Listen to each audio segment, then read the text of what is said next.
Good morning. Welcome to the Innovation Conversation. How you doing, Tom? Doing good, Kevin. How are you? Welcome to 2025. Absolutely. It's great. It's great. Great new year. You are at CES in Las Vegas.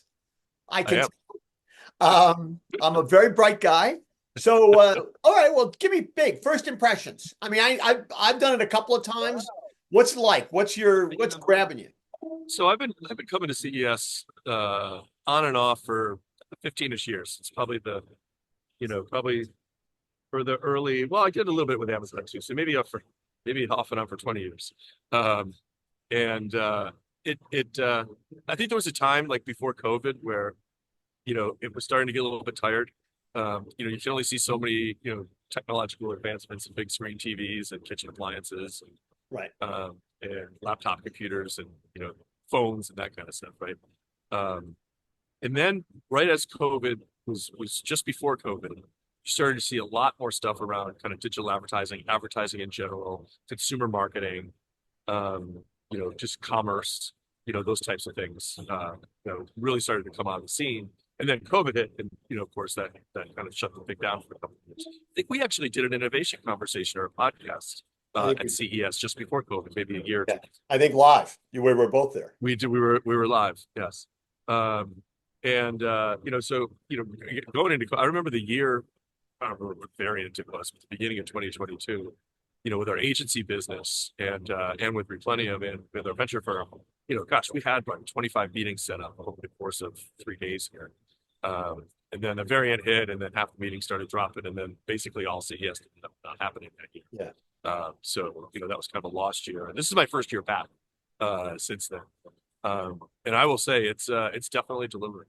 I think we've seen, a shift over the last, handful of years from probably the E in CES being the, predominant theme, the electronics and technology element of the show, being kind of the biggest focus. But I think now the C is really becoming the thrust. The consumer is really becoming the thrust. Not that there's no shortage of, the traditional stuff you'd see here, but so much focus on, consumer, digital marketing, consumer engagement, smart homes, obviously retail media, huge. All the retail media collectives are here. You can see behind me Yeah. familiar names that are Amazon pretty and active in Instacart. Yeah. pretty active in commerce and advertising.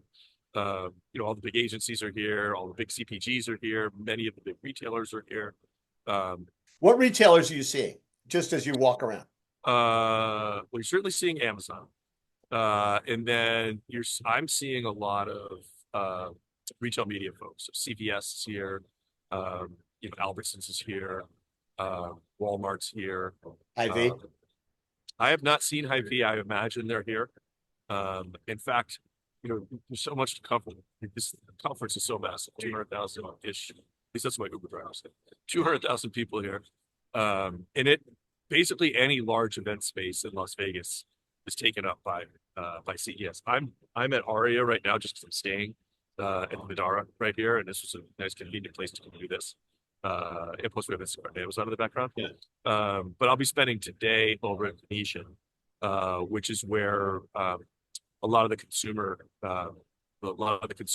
exhibits are. I know Accenture's got a big presence over there. Microsoft's got a big presence over there. Julie Sweet from Accenture is going to be doing a keynote over there.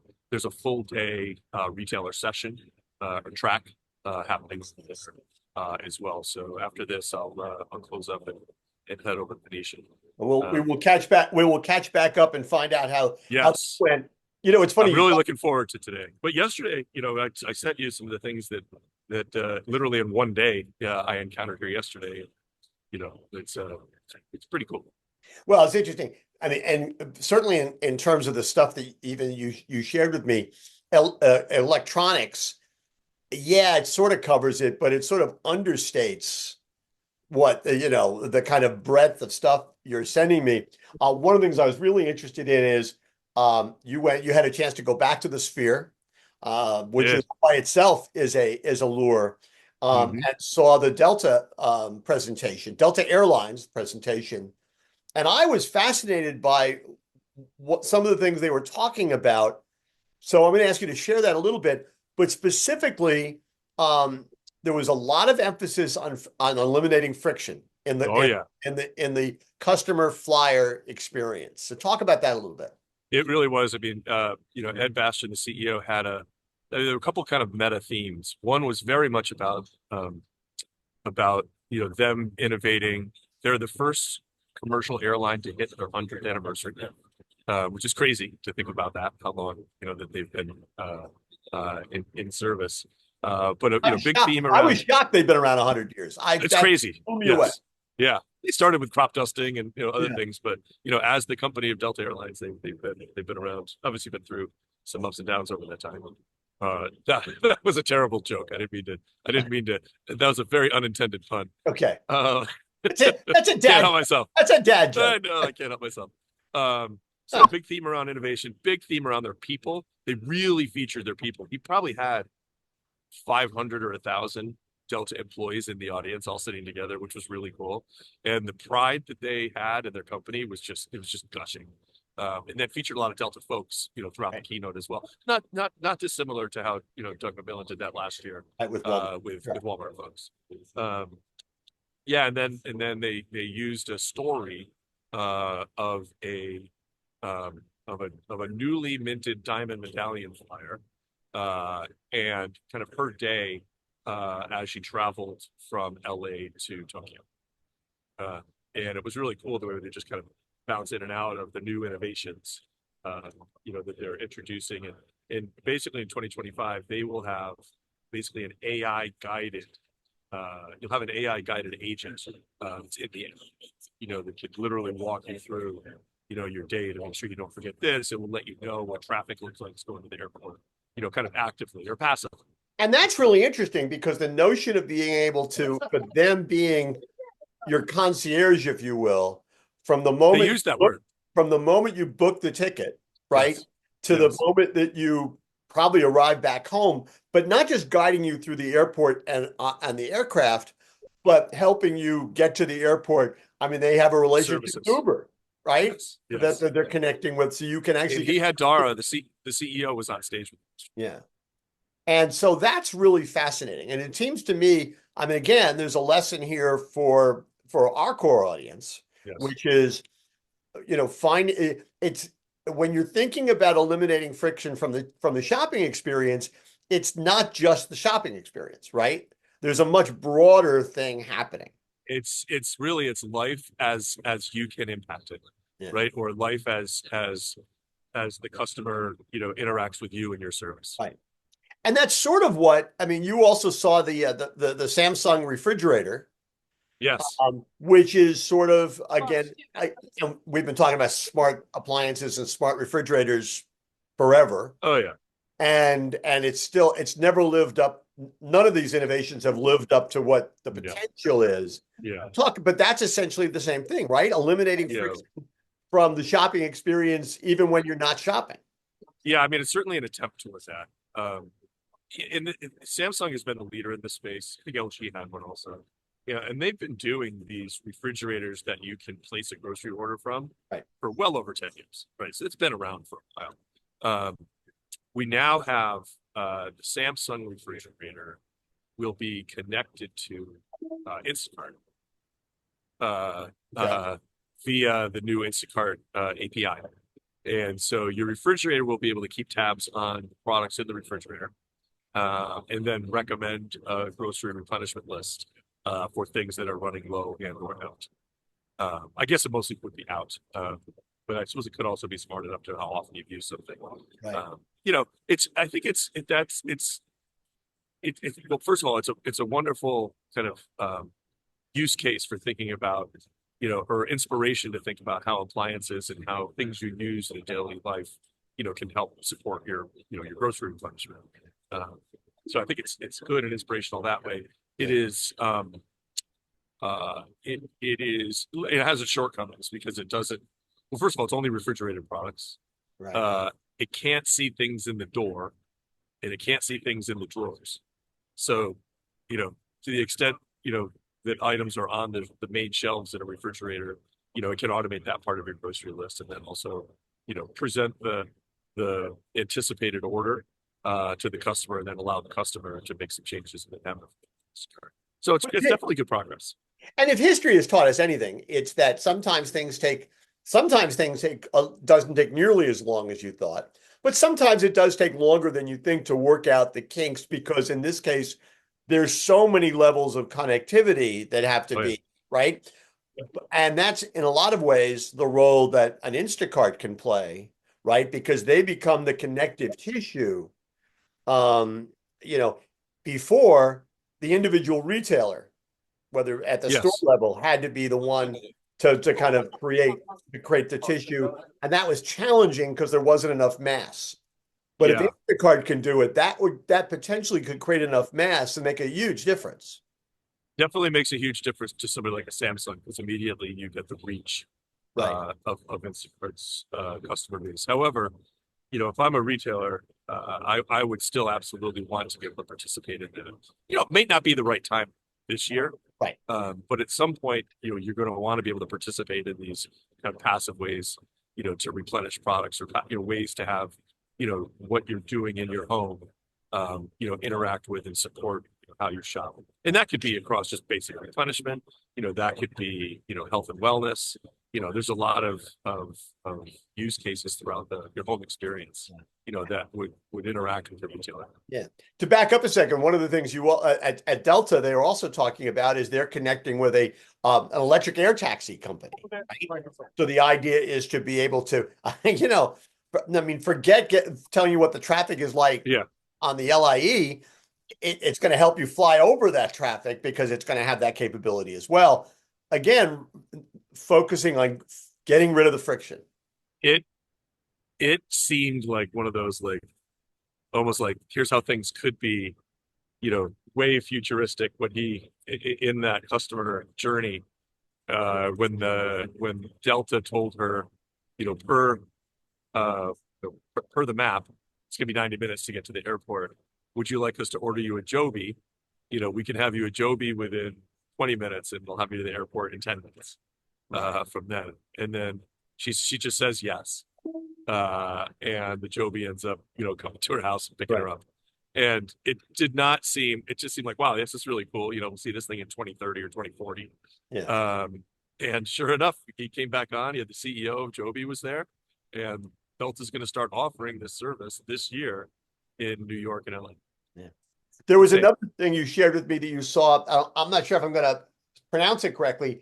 Xpeng Aerot, which is a Yes. Chinese company, basically creating you describe it. It's a flying car. Well, I would put underneath in the text, put the link to their website. I will. I'll put Uh, links into a bunch of these things. Okay. All right, cool. It was it's a vehicle that looks kind of like a Cybertruck. Yeah, it looks like a Tesla truck. It's just as ugly. It's just as ugly as a Tesla truck. Maybe even less ugly, but but the back of it is bigger. Okay. So it almost looks like a van size in the back. And out of it comes a personal aircraft, like a personal drone. I don't know what they call it, but literally you can drive to wherever you want to take off from, park. You can have it come out of the back. It unfolds itself into a 4 or 5 propeller drone, And and you can you can fly ride it. it. You can No, ride. absolutely. Yeah. Yeah. Well, Yeah. and I thought I mean, the whole thing is, I looked at it. My first thought is this a joke? But you saw it. No, we saw it. Yeah. And the other thing is they have this concept where they're going to create hundreds of what they're calling, I think it's air camps. Yeah. And the idea is what they're saying is there can, I love the line in their website. There's 5 minutes to learn, 3 hours to master. And I'm thinking their definition of learn and master may be a little different than mine. I'm not sure that I'm completely confident of that, but the idea that they're creating these flying camps is fascinating. And Yeah. they say they're going to have 200 locations by the end of this year. I'm going to guess a lot of them in China, Yeah. not here. But fascinating. They do intend to come to the US. Yeah. And I did a little research on it this morning. the estimated retail price, what do you think it is? 150 grand. 230. Ah, You're relatively close. I was like, I don't know how you sell this thing for less than $500,000. Like, it's insane. Um, but just to think, that literally we're here at the beginning of 2025 with a couple of examples, and there were other examples at the show too, of human flight, air cars, air taxis. It's crazy, yeah. I crazy. mean, listen, I mean, Innovation doesn't stop. calculators used to cost $100. So, Yeah, and now they're built yeah, into our phones. So, and don't cost anything. So yeah, I mean, just the fact that that's what it costs now doesn't mean that's what it's always going to cost. yeah.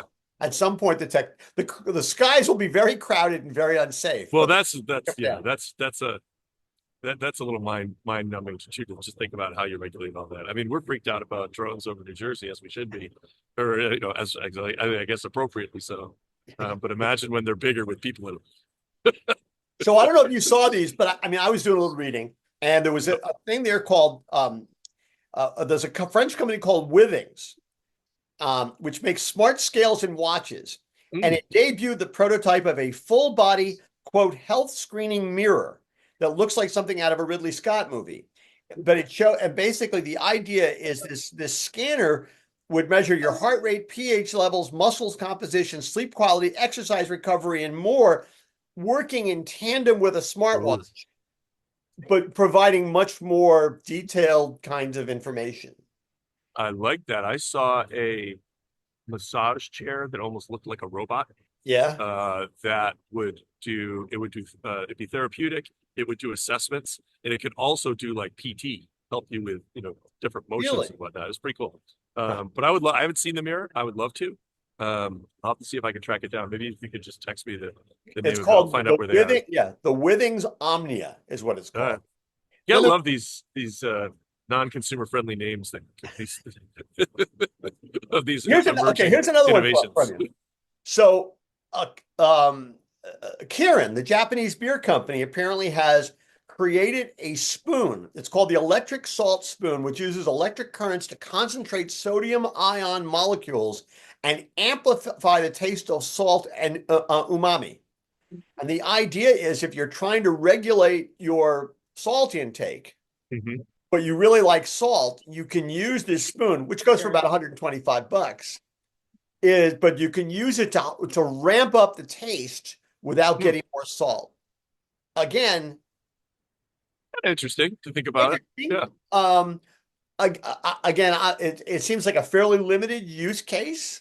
But on the other hand, it suggests the kinds of things when utensils can actually adjust the taste of the thing you're eating. Yeah. So you could give people, I could imagine, you're sitting at a table with four people, and one person wants more salt, one person wants more red pepper, Yeah. one more basil, one person. You could actually regulate the silverware to amplify taste depending on what you want. That's pretty cool. And that prompted me to think of when Dara, the CEO of Uber, was on stage with Ed Bastian, the Delta CEO. He had an Uber Eats scooter, come in, made a grand entrance, and handed Ed a coffee. And he said, tall, with like hazelnut, tall light cream and hazel. And then Ed sniffed the coffee and he goes, "Oh, just as I like it." And in the sphere, we all smelled the hazelnut. It was really cool. Yeah, it was really cool. Wow. So you think about like if you could have something like that in your home. I mean, there's lots of ways you can scent your home, and you can scent it in different ways with different, devices and whatnot. Tom, But how many? Go ahead. I'm sorry. No, but just imagine how that could enhance various experiences, right? If you could, have a way and it's not, it's not obnoxious. It's just a light, it's pretty cool. Well, that's really interesting because how many times have I written here about the idea when you walk into a supermarket, you should smell the bakery, you can smell chocolate Yes. cookies. Yes. And part of the reason, like you go to a Starbucks now, you never smell the coffee. And part of the reason is their sanitary systems to meet regulations. They have to kind of drive away the smell. But if you could use that kind of technology to create the smell without having to affect the way your sanitary systems work, that's an enormous case use. that could be pretty cool, especially if you could do it in an authentic way, right? I mean, there's nothing better than the actual smell of Yeah. actual things you're baking, right? Or of actual brewing coffee, right? So you can have that, that's the best. But Right. if you can't have But if that, you even can, just a little pump to just give you that inspiration, not a bad thing. if you Yeah. can in the sphere create that sense of smell for how many thousands of people are sitting there, it shouldn't be hard to create that kind of sense of smell for the 14 people who are walking past the bakery at any given moment. 100%. Yeah. Right. Yeah. Pretty cool. And Pretty the cool. other thing I saw, again, I don't know if it's not really relatable to retail, but I thought this was interesting. So there's a Dutch company called Flow Beams, which has created a new kind of a syringe that is actually it's like it's like the hypo sprays they used to have on Star Trek. You can actually put it in, but there's no needle. And what it says is it shoots imperceptibly small streams of liquid, skinnier than a human hair, right through the outer layer of your skin without the pain of an injection. Now that's Interesting. cool. As Yeah. somebody who gets 4 allergy shots a month, Ah, I saw that and I said, "Oh, yeah.